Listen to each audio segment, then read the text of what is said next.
pertanyaanku sederhana, lu kalau bilang sunnah, emang sunnah-sunnah yang lain lu udah kerjain lu atau belum? Iya betul. Kalau misalnya sholat lu aja bolong-bolong lu bilang sunnah dari Hong Kong, gitu kan ya, nggak mungkin lah. Nah maka menurutku sih kebanyakan mungkin bukan urusan itu. Itu yang pertama. Yang kedua, kalau dia bilang gini, aku poligami dan aku nggak ngasih tahu istriku karena hukum Islam nggak perlu ngasih tahu.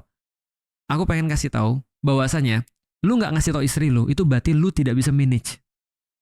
Lu nggak ngasih tahu istri lu nggak bisa manage pernikahan lu.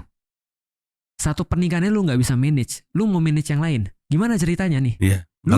Lu bahkan nggak bisa ngasih tahu istri lu loh ini. Iya. Memang di dalam Islam nggak perlu izin, tapi dalam kondisi seperti apa lu melakukan itu gitu maksudnya. Kalau istri lu udah jelas nggak mau, udah jelas dia ribut gitu ya, dia merasa nggak adil, alasan apa lu terus menuntut nambah satu lagi? Orang satu aja lu nggak bisa manage.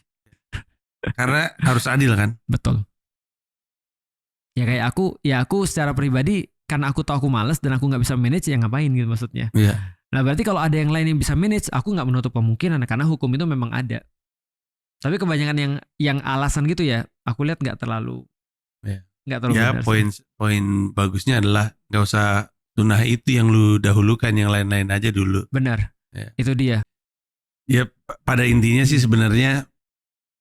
Tapi ini kalau menurut saya, Stad, faktor berdialog dengan istri itu jadi krusial kan dalam hal ini kan. Benar banget. Cuman yang kadang sering terjadi itu tiba-tiba istrinya udah nambah satu, yang pertama nggak tahu nambah, walaupun katanya nggak perlu minta izin. Betul. Tapi kan bukan berarti kemudian tercipta keadilan, ngomong aja nggak bisa lu. Benar. Iya. Dan ini penting banget.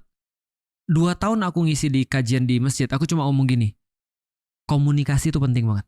Dan seringkali di rumah tangga itu nggak ada forum komunikasi itu. Iya betul. Pillow talk itu penting banget. Iya. Sebelum tidur ngobrol lah.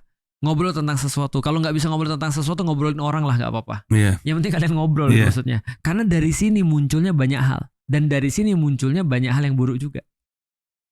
Gitu. Komunikasi penting.